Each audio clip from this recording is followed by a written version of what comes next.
I'm moving on to a new subject this week, which is flowers. So we've had a couple of weeks on the derelict theme with textures included. So obviously, like textures can be included in flowers too. So we can do that. I wasn't quite sure what I was going to do this morning, so I've started to do watercolours because some people are interested in watercolours or want to try watercolours. And I brought a few examples in. So I don't do many flower paintings per se, but quite a lot of my paintings do have flowers in them. So I brought a few examples. In the past I've done quite a few kind of blossom tree type paintings. So these are a couple of smaller ones, and I've done bigger ones as well. This is one that I've been working on. I brought this in a couple of weeks ago, and I've done a bit more in the studio on this one, just kind of work. This is pretty much how it was, and I've just added a few highlights to the edges of the trees and just working out the depth. So there's a tiny bit more work, or a bit more work to do here. I'll call that one done. So I quite enjoy flowers within subjects, particularly a flower portrait. So I'm going to use this one, and I think with watercolours, I find them very challenging to get a really nice look to them, to get them looking nice and fresh and not overworked. That's the difficulty with watercolours. So I think it's quite a good idea to go for, not too complicated subjects. Maybe do a few studies first, and then work up to if you want to do composition with a few flowers, perhaps work up to that. So I'm using watercolour paper. I think actually with watercolours it probably does benefit to get a really good quality watercolour paper. This is just sort of medium quality paper. It's not particularly brilliant. It's all right for this, but I think some of my friends who do watercolour paintings have much better quality paper than this usually. So, and it does show in the results really. So that's something I'm thinking to try and take on a bit myself when I do a bit of watercolours. In terms of the drawing side, with most subjects I'll start in the middle and work out. So I'm thinking this particular photo's cropped a bit funnily. You could do with a little bit more space at the top, I think, maybe a little bit less at the bottom.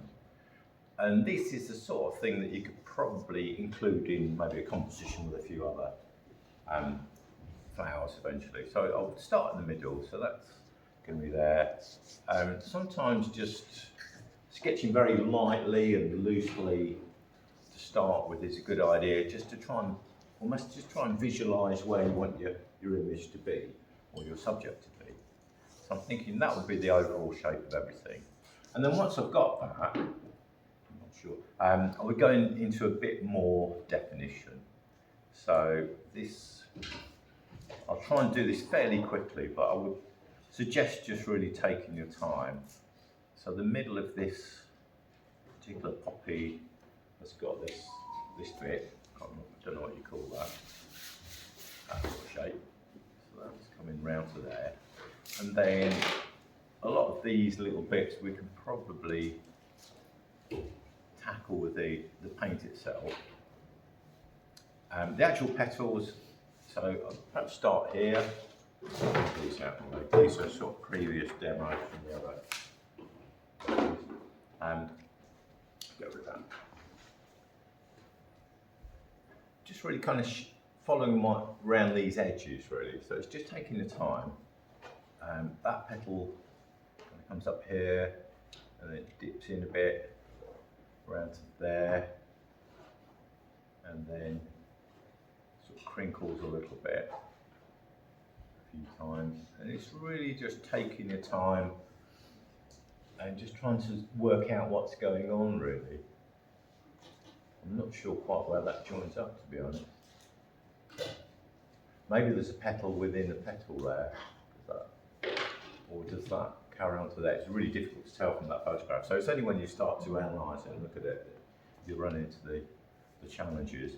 So maybe I'll stop there with that bit. This bit is a bit more defined. And that's coming out about here. So I've got a nice, fairly straightish edge, and then that starts to flip over. And then you've got the other crinkly bits there. And then we've got the underside of that one and the top side. So that carries on there. So that's all part of the same petal. Coming down to here, and then goes up to there and starts to cut back on itself. And then the underside of that is coming up here like that. And this bit here is a nice definite edge, and in relation to this bit, that's about there. So we'll follow that along, dips down a bit and then comes up. And I can look at these two bits in relation to each other there, that sort of angle. Maybe take that up to there. And we've got the inside of another edge in there. And just kind of complete this bit really now. Actually, I'd quite like to get that shape in because that will help me get this distance.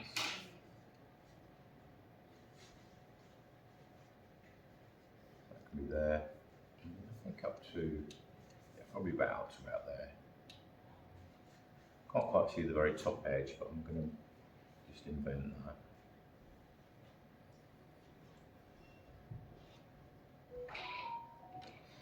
Yeah, so that gives me a basic shapes, some of the basic edges. In terms of the colour, it's like a really bright magenta-y pink, so really kind of purpley pink, that one. I'm not really going to be able to do this in one go, but what I would do is start with the very lightest tones, these tones here. Probably start, and also the yellow, that might be worth popping in too. So if I mix, let's get a yellow to start with.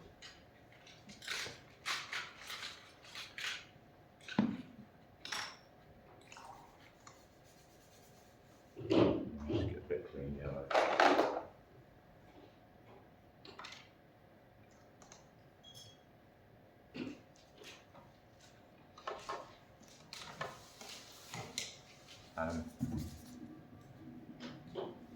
So this area can be yellow, and then the rest wants to be this colour. And it's quite a big area, and so with the watercolours, if ideally have your paper at a very slight angle, sort of about like that if you're painting. But this is far too steep, but you won't be able to see what I'm doing if I don't go there. Right, so let's get some paint. So what I'm using is just magenta so far. And if you haven't got magenta, I've got a bit here. And I can't think of any other colour that would get me that colour. It needs to be that really bright pink. And I want a very pale version of that, so I'm mixing plenty of water with it to start with. Have a palette where you can mix a nice big wash, or if not, find a saucer or something like that. I'll try this brush. Yeah, that should be okay. So you can see it sort of runs straight down, which is not what you want. That's why you have a very slight angle. I mean, this is very dark background there, so that's not going to matter. But you can see, with a brush that size, I can get the whole flower, I can get some paint on the whole flower quite quickly. It might bleed into the yellow a little bit, but I'm not going to worry too much about that. And then perhaps go to a slightly smaller brush, and while it's still wet, I can work into that and get some of the slightly stronger colours in there, stronger shades. I won't get everything in, but hopefully get some. That feels a bit too strong in there. Let's water that down a little bit.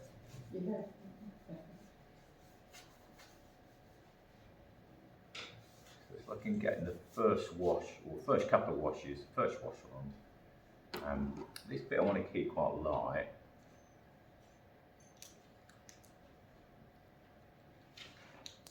So a little bit dark there, a bit darker under here. This area is quite light, so I'll keep that light. This can go stronger. Maybe stronger still. Into there. I'd have a job replicating exactly like the photo, but my intention would be to try and get as good as I can, but still keeping it like a nice fresh looking watercolour. Now this bit here is very pale, and I think perhaps go a little bit like that.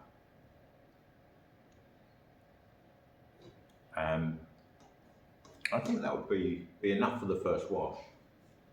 Yeah. Any bits that I don't want, I can just wash my brush, dry it out a little bit, and I can just lift little bits out, colour like that, just give it a wash and dry. Maybe lift a bit out here. So while it's still wet, you can still get some of the paints out, lift it out. I think that sort of thing varies with papers. Some papers you'll be able to lift more out than others. But yeah, I think I'd leave it at that for the minute. And then once that's dried off, I could then put another wash on. Probably using the same colours. Is any of that dry? Nah, it's not dry, but I'll do a little bit. But we'll probably get, perhaps mix a little bit of blue in with here, just to get slightly darker shadows. So you've got those sort of nice stark shadows here. But you'd really want a harder edge on that, really. And then when it comes to things like these little tiny details like the lines, I could probably, again, yeah, you'd want to let it dry, but you could do something like that. And once you've got a dry wash, just pop those to the top. So that's mostly done with two brushes. I could probably paint most of that with those two. Or if needs be, go a little bit smaller if you don't want to flood too many big areas. Okay, any questions? Looks so easy. Yeah. Yeah. Nightmare. I mean, you could start with something like a daisy or something like that, something a simpler flower. That might be a more effective thing. And then the other difficulty is when you come to want to paint all this, trying to get a nice wash over that without it drying before you get around that. So again, that's another challenge in itself.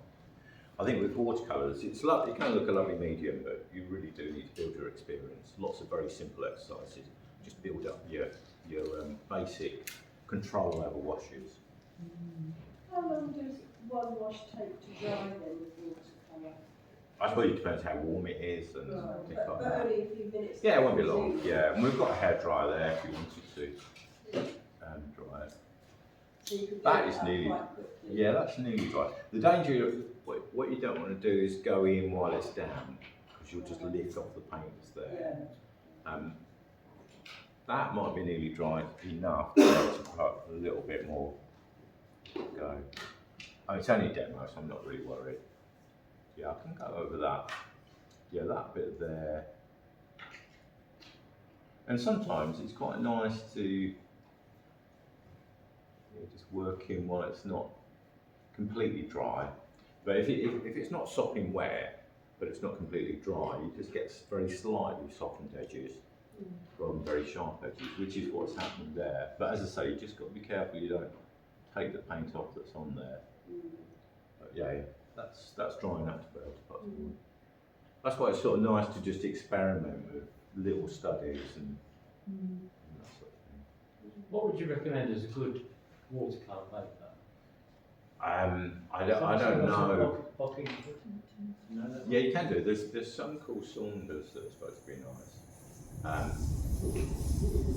Yeah, those ones I've heard of. I think Bocking is like a medium quality one, so that's all right. Yeah. That's good enough. So what thickness is that one, Paul, that you say is This- probably not quite good enough? Because they've got the... It's more. It's 140 pounds. Right. Yeah. Right. Which is 300 grams. So Right. it's all right. The thickness is all right. It couples a little bit, as you can see, but not too much. You can get them a lot thicker, so you can get £200 and £300 paper. So this is like what they call 140. You can get 90, which is a bit thin, but this is fine. I get this from the wholesalers, and it's sort of fine. Bockingford's probably a little bit better than this. But then those ones you get from like the Works and places like that, they're not really watercolour paper, to be honest, because they're not sealed. So watercolour paper has like a glue size on it, so that the washes sit nicely on there. But some of the really cheap shops, it will say watercolour paper, but it's not really. It's more like blotting paper. So you know, you're better off just getting this stuff. It's like about 20. If you want any of this, it's a sign. This is 20p a sheet. If you want some of this, I'll get this from the wholesalers. But yeah, proper nice quality is quite expensive. I don't know. I haven't bought it for a long time. I was thinking to get some recently, and then I found a couple of bits in my drawer that I might try. Because to be honest, I just don't do that much watercolours. I quite like to do a bit more. Paul, what's this is watercolour pen, it's 230 grand. And what make? Crawford. Yeah, it's not. Cheap, Yeah, it's not. It's not Yeah, I know. Yeah. If you get it like Dale Rowney and Winston Newton, they'll be all right. But yeah. Or Casa. Yeah, probably Cass will be all right. Yeah, that'd be fine. Yeah. And as I say, if you want any of this, it's 20p a sheet or 40p for the bigger sheets. I'll get this from Sea White, which is like an educational supplier, and I just get it for doing me quick demos, really. But, every now and then I'll use it for sketching. Okay. Thanks, Paul. Yes.